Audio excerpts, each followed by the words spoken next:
Friends, आप सभी का हमारे यूट्यूब चैनल पर स्वागत है। आज हम एक नई सीरीज स्टार्ट कर रहे हैं आपकी एडुटीरिया की, जिसमें आपके 5000 प्लस क्वेश्चन आंसर बहुविकल्पी में रहेंगे, जो कि आपके सारे एग्जामों के लिए इंपॉर्टेंट है। फिर वो आपके किसी भी स्टेट का एग्जाम हो, बीपीएससी का एग्जाम हो, एसएससी का हो, रेलवे, बैंकिंग या फिर एनडीए का हो। या कहने का तात्पर्य सिर्फ इतना है कि किसी भी एग्जाम का और किसी भी स्टेट का एग्जाम हो, उस सभी के लिए आपका ये क्वेश्चन बहुत ही ज़्यादा इंपॉर्टेंट साबित होंगे। ठीक है, जिसमें हम आपके 100 प्रैक्टिस सेट के रूप में है, विषयवार प्रैक्टिस सेट है आपके, और टोटली ही एनसीईआरटी बेस्ड है। आप सभी को पता होगा कि कितने भी एग्जाम होते हैं उन सब में एनसीईआरटी के थ्रू जो क्वेश्चन आंसर होते हैं उसी का आंसर माना जाता है एनसीईआरटी के थ्रू। तो एनसीईआरटी के थ्रू ही ये सारे क्वेश्चन आंसर है। ठीक है, तो इसमें हमारा आज का पहला प्रैक्टिस सेट रहेगा। ठीक है, तो चलिए हम स्टार्ट करेंगे, अपने पहले प्रैक्टिस सेट पर चलेंगे। अपनी सीरीज से स्टार्ट करते हैं। तो आज का जो हमारा प्रैक्टिस सेट है वो 13 है, और इसमें हमारा जो पहला क्वेश्चन रहेगा, पहला क्वेश्चन है इसमें कि निम्न में से कौन सदिश राशि है। तो इनमें से वह कौन है जो सदिश राशि है। तो जो आपकी चाल प्रवणता है ये आपकी सदिश राशि है। ठीक है, आगे रहेगा आपका नेक्स्ट क्वेश्चन कि प्रकाश संश्लेषण के माध्यम से कुल स्थिरीकृत कार्बन डाइऑक्साइड का लगभग आधा भाग पृथ्वी पर कौन स्थिरीकृत करता है। तो इनमें से वह कौन सा है जो प्रकाश संश्लेषण के माध्यम से जो कुल स्थिरीकृत कार्बन डाइऑक्साइड का जो लगभग आधा भाग है वो पृथ्वी पर स्थिरीकरण करता है। तो वो कौन करता है। तो सेकंड का जो आपका आंसर रहेगा वो शैवाल है। ठीक है, आगे रहेगा आपका कि रक्त शर्करा को नियंत्रित करने के लिए इंसुलिन का स्त्रवण निम्नलिखित में से किस ग्रंथि के द्वारा होता है। तो जो रक्त शर्करा को जो नियंत्रित करते हैं तो इंसुलिन का जो कार्य होता है वो आपका अग्नाशय की ग्रंथि के द्वारा होता है। कौन सी? अग्नाशय के द्वारा। ठीक है, आगे है कि निम्नलिखित में से कौन डीएनए में नहीं पाया जाता है। तो इनमें से कौन सा है जो डीएनए में नहीं पाते हैं। तो जो आपका यूरासिल होता है, यूरासिल वो आपके डीएनए में नहीं पाया जाता है। ठीक है, आगे बढ़ेंगे हम नेक्स्ट पर। नेक्स्ट है कि इनमें से किसकी उपस्थिति के कारण मानव रक्त का रंग लाल होता है। तो किसकी उपस्थिति के कारण मानव रक्त का जो रंग होता है वो रेड कलर हो जाता है। तो वो आपको हीमोग्लोबिन के कारण होता है। ठीक है, आगे चलेंगे हम नेक्स्ट क्वेश्चन पर।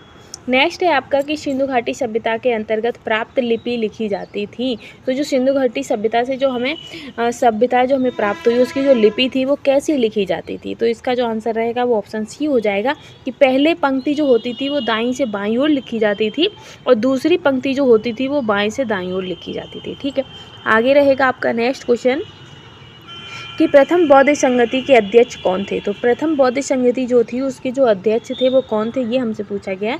तो वो आपके महाकश्यप थे। ठीक, आगे है कि निम्न में से कौन एक प्राकृतिक बंदरगाह नहीं है। तो इनमें से वह कौन सा है जो प्राकृतिक बंदरगाह नहीं है।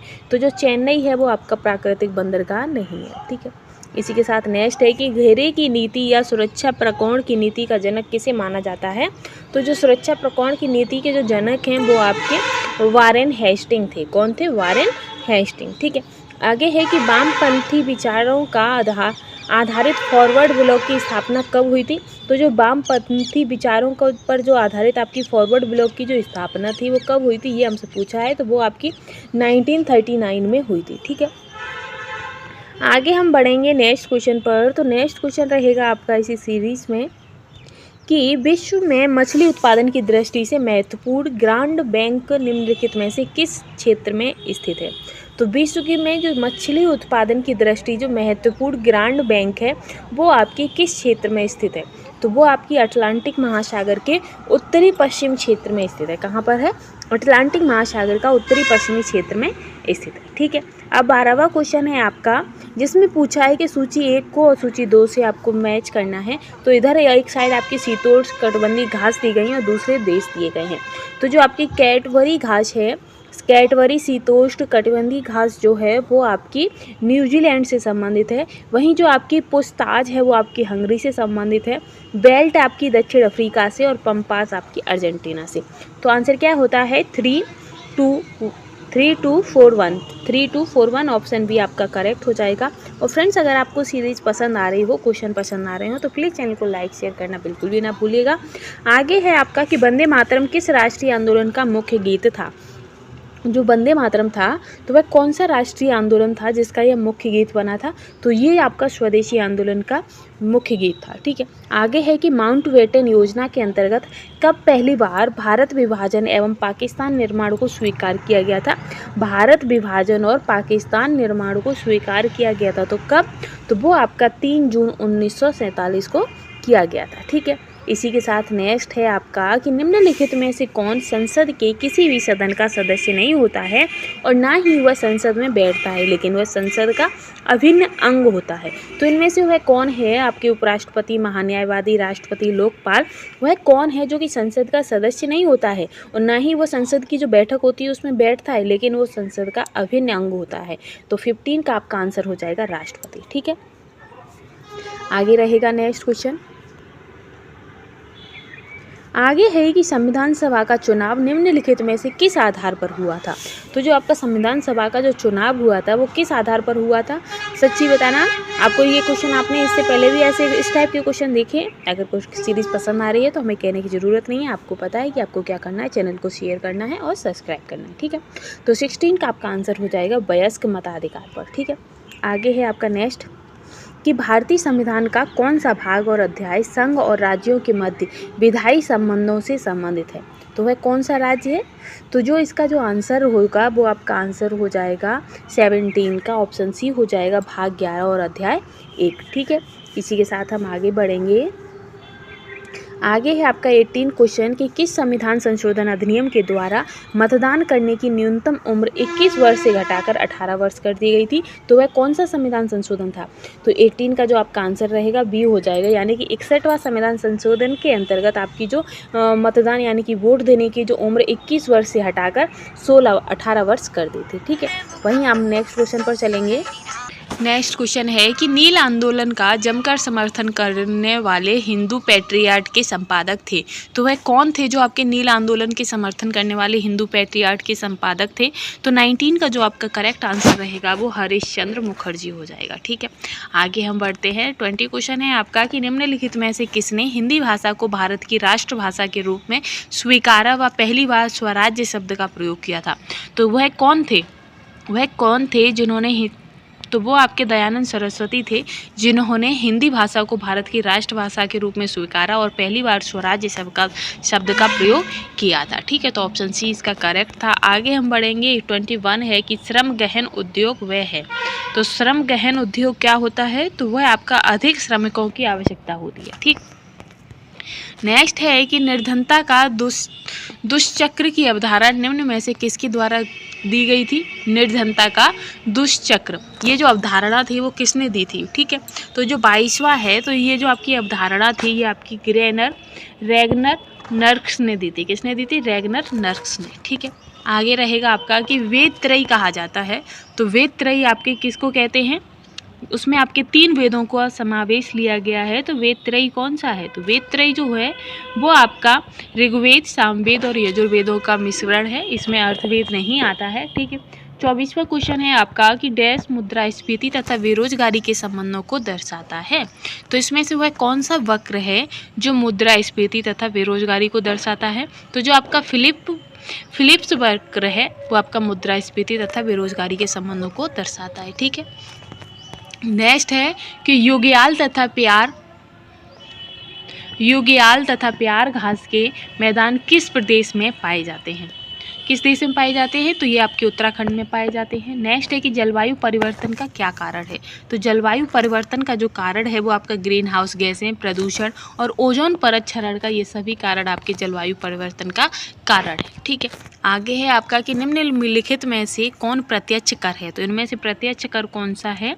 तो जो आपका ये व्यक्तिगत कर और निगम कर, ये दोनों आपके प्रत्यक्ष कर हैं और सीमा और सेवा ये आपके अप्रत्यक्ष कर में आता है। ठीक, फिर आता है कि पारिस्थितिकी शब्द किसने दिया था? जो पारिस्थितिकी शब्द है वो किसने दिया था? तो पारिस्थितिकी शब्द आपका अर्नेस्ट हेगले ने दिया था। ठीक है, आगे हम बढ़ेंगे नेक्स्ट पर। तो नेक्स्ट क्वेश्चन रहेगा आपका इसी में 29 क्वेश्चन है कि निम्नलिखित में से किस एक में ध्वनि की चाल सबसे अधिक होती है? तो किस में ध्वनि की चाल सबसे अधिक होती है ये हमसे पूछा गया है। तो लकड़ी में आपकी ध्वनि की चाल सबसे अधिक होती है। ठीक है, आगे रहेगा आपका कि विद्युत चुम्बकीय तरंगें क्या हैं। तो विद्युत चुम्बकीय तरंगें जो होती हैं वो आपकी अनुप्रस्थ तरंगें होती हैं। ठीक है, नेक्स्ट है कि निम्नलिखित में से वनस्पति पादप जगत का सबसे बड़ा समूह कौन है। तो वनस्पति पादप जगत का जो सबसे बड़ा समूह है वो आपका थैलोफाइटा है। क्या है? थैलोफाइटा। ठीक है, नेक्स्ट है कि ऊर्जा का प्राइमंड होता है। तो ऊर्जा का जो प्राइमंड होता है वो आपका हमेशा सीधा होता है। कैसा होता है? हमेशा सीधा होता है। नेक्स्ट है कि निम्नलिखित क्रांतियों में कौन सुमेलित नहीं है। तो इनमें से कौन है जो आपकी सुमेलित नहीं है।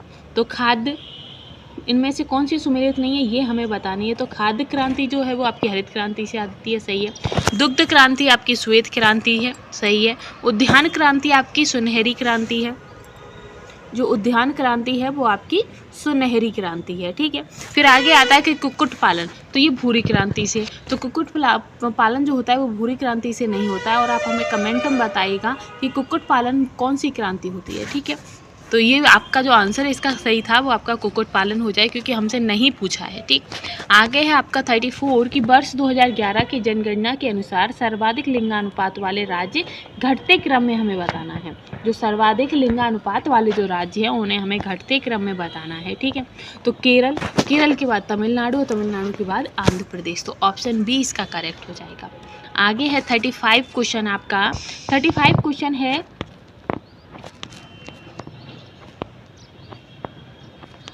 35 क्वेश्चन है, इसमें सुमेलित करना है। जैसे तितेलिया परियोजना, पंचेत बांध, बाढ़ सागर परियोजना, रंजीत सागर बांध परियोजना, तो ये किससे संबंधित है ये हमें बताना। तो जो आपकी तिलैया परियोजना है ये आपकी बराकर नदी पर है। ठीक है, और पंचेत बांध जो है, पंचेत बांध आपका दामोदर नदी घाटी पर है। वहीं बाढ़ सागर परियोजना आपकी सोन नदी पर, और रंजीत सागर बांध परियोजना आपकी रावी नदी पर। तो ऑप्शन सी आपका करेक्ट हो जाएगा। इसका क्या है? ऑप्शन सी आपका करेक्ट हो जाएगा। ठीक है, आगे हम बढ़ेंगे नेक्स्ट पर। 36 है आपका कि निम्न में कौन सा देश स्थल रुद्र है। तो इनमें से यानी कि लैंड लॉक है, तो इसमें से कौन सा है जो आपका स्थल रुद्र है। तो 36 का जो आपका करेक्ट आंसर रहेगा वो पराग्वे हो जाएगा। ठीक है, ऑप्शन बी करेक्ट है।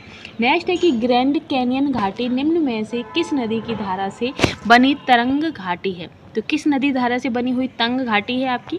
तो 37 का जो आंसर रहेगा वो आपका कोलोराडो हो जाएगा। क्या? कोलोराडो। ऑप्शन बी आपका करेक्ट हो जाएगा। नेक्स्ट है कि निम्नलिखित में से कौन सी समिति भारत में पंचायती राज से संबंधित नहीं है। तो इनमें से वह कौन सी समिति है जो आपकी पंचायती राज से संबंधित नहीं है। तो 38 का आपका हो जाएगा दिनेश गोस्वामी समिति। क्या हो जाएगा? दिनेश गोस्वामी समिति। ठीक, आगे हम बढ़ेंगे। आगे आपका नेक्स्ट है 39 कि निम्नलिखित में से किस अधिनियम द्वारा सिखों के लिए पृथक निर्वाचन की व्यवस्था की गई थी। तो वह कौन सा अधिनियम है। तो वो आपका भारत सरकार अधिनियम 1919 है, जिसके द्वारा सिखों के लिए एक पृथक निर्वाचन की व्यवस्था की गई थी। ठीक, 40 क्वेश्चन है आपका कि संविधान सभा की निम्नलिखित समितियों में किसकी अध्यक्षता जवाहरलाल नेहरू ने नहीं की थी। तो जो आपकी प्रांतीय संविधान समिति थी उसकी अध्यक्षता आपकी जवाहरलाल नेहरू ने नहीं की थी, और ऑप्शन सी आपका करेक्ट होता है।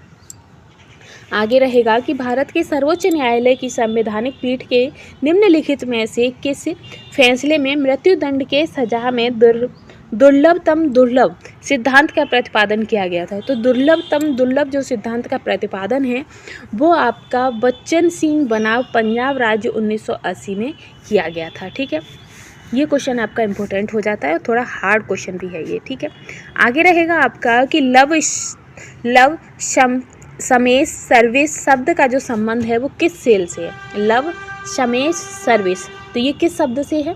तो ये 42 है, ये आपका लॉन टेनिस से संबंधित है।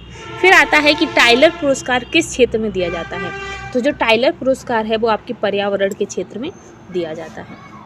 आगे रहेगा कि किस भारतीय भाषा को इटालियन ऑफ द ईस्ट कहा जाता है। तो इटालियन ऑफ द ईस्ट जो है वो आपकी कौन सी भाषा है। तो वो आपकी तेलुगु भाषा को कहा जाता है। ठीक है, नेक्स्ट है 45 कि सारनाथ के धार्मिक स्तूप का निर्माण किस काल में हुआ था। तो सारनाथ का जो धार्मिक स्तूप है ये मौर्य काल में हुआ था। ठीक है, नेक्स्ट है कि चंद्रगुप्त की बंगाल पर विजय किस अभिलेख से संबंधित है। तो चंद्रगुप्त ने जो बंगाल पर विजय प्राप्त की थी वो आपके महास्थान अभिलेख से संबंधित है। ठीक। नेक्स्ट है कि चोल एक तमिल राजवंश है और जिसका राजकीय चिन्ह था। तो जो चोल हैं वो आपके एक तमिल राजवंश थे और इनका जो राजकीय चिन्ह था वो क्या था, तो बाघ था। ठीक है, इसी के साथ हम आगे बढ़ेंगे। आगे है आपका कि एलोरा की गुफाओं का संबंध किस धर्म से है। जो एलोरा की गुफाएं हैं उनका संबंध किससे है, तो उनका संबंध आपका बौद्ध, जैन, हिंदू तीनों ही धर्मों से संबंधित है, इसीलिए ऑप्शन सी आपका करेक्ट होता है। आगे है आपका कि गांधी के नाम के पहले महात्मा को जोड़ा गया था। तो जो गांधी के नाम के पहले जो महात्मा शब्द है वो कब जोड़ा गया था ये हमें बताना है। तो ये आपके चंपारण सत्याग्रह के दौरान जोड़ा गया था। ठीक। नेक्स्ट है आपका कि भारत में मुस्लिम शासन को किस शासक ने आरंभ किया था। तो भारत में जो आपके मुस्लिम शासक था वो आपके मोहम्मद गौरी ने स्टार्ट किया था। तो इसी के साथ जो हमारे प्रैक्टिस सेट की जो 50 क्वेश्चनों की जो सीरीज़ थी वो यहीं समाप्त होती है। और आपको पता ही होगा कि हम एडुटेरिया के प्रैक्टिस सेट के बाद जो इसमें लास्ट में जो आपके मोस्ट इंपॉर्टेंट तथ्य दिए होते हैं वो भी आपके मिनिमम 50 तथ्य ऐसे निकल आते हैं। तो टोटल आपके एक वीडियो में आपको 100 क्वेश्चनों का कंटेंट प्रोवाइड कराया जाता है जो कि आपके एग्जाम पॉइंट ऑफ व्यू से इंपॉर्टेंट होते हैं। और 50 क्वेश्चन तो हमने ऐसे करा दिए हैं जो सीधे आपके क्वेश्चन और आंसर हैं। अब कुछ ये आपके टॉपिक छोटे छोटे नोट्स दिए गए हैं जिसे एग्जामिनर घुमा फिरा के आपसे पूछता है। जैसे कि आपसे पूछ सकता है कि गजनी साम्राज्य के संस्थापक कौन थे, तो आपका आंसर हो जाएगा कि गजनी साम्राज्य के जो संस्थापक थे वो आपके अल्पतगीन थे। कौन थे, अल्पतगीन थे। इसी को उल्टा अगर करें तो वो पूछ सकता है कि अल्पतगीन कौन थे, तो आप कह सकते हो कि अल्पतगीन गजनी साम्राज्य के सुल्तान थे। ठीक, या साम्राज्य के सुल्तान थे। ठीक है। फिर है कि सुल्तान की उपाधि धारण करने वाला पहला शासक कौन था, तो सुल्तान की उपाधि धारण करने वाला भी मोहम्मद गजनी, जो मोहम्मद गजनी थे वो आपके सुल्तान की उपाधि धारण करने वाले पहले शासक थे। ठीक। आगे आता है कि महमूद गजनवी के दरबार में अलबरूनी, फिरदौसी, फारूकी एवं उतबी रहते थे। क्वेश्चन आता है कि अलबरूनी किसके शासन दरबार में रहते थे, तो महमूद गजनवी। फिरदौसी किसके में रहते थे, तो महमूद गजनवी। फरूखी किसके में रहते थे, तो महमूद गजनवी। और फिर साथ ही है कि उतबी, तो वो भी आपके महमूद गजनी के दरबार में रहा करते थे। ठीक है।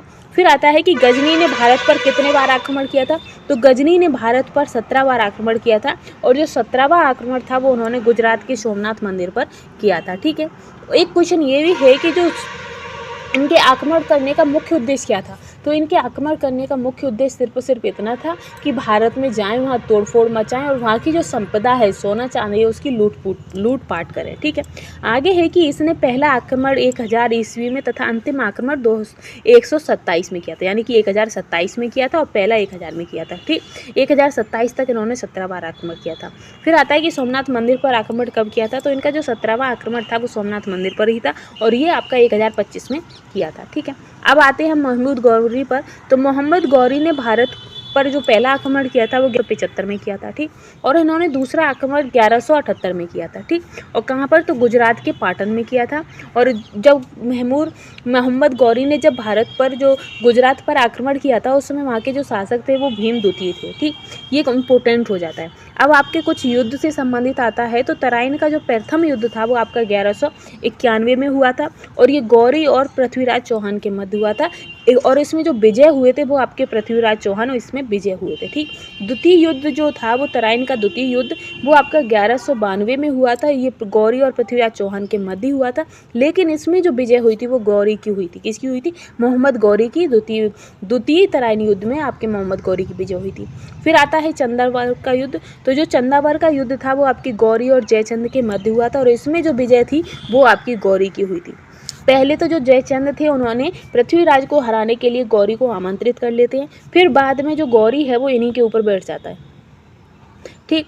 आगे है आपका अभिलेख दिए गए हैं और ये शासक दिए गए हैं। तो जो हाथी गुम्फा अभिलेख है वो आपके कलिंग नरेश खारवेल ने बनवाया था। ठीक। जूनागढ़ का जो अभिलेख है वो रुद्रदामन ने के शासनकाल में बना था। ऐहोल अभिलेख आपके पुलकेशिन द्वितीय के शासनकाल में बना था। मंदसौर अभिलेख आपका नरेश यशोर बर्मन के शासनकाल में हुआ था। नासिक अभिलेख आपके गौतमी बल्लश्री के शासनकाल में और भीतरी अभिलेख आपका स्कंदगुप्त के शासनकाल में बना था। तो ये जो कुछ मोस्ट इंपॉर्टेंट छोटे छोटे नोट्स थे वो भी हमने कंप्लीट करा दिए। और फ्रेंड्स हमें कमेंट में ज़रूर बताइएगा कि आपको हमारी सीरीज़ कैसी लगी थी और हमारे चैनल के साथ ऐसे ही जुड़े रहिएगा और अपना हमें सपोर्ट ज़रूर देते रहिएगा। आज के लिए बस इतना ही। Thanks for watching.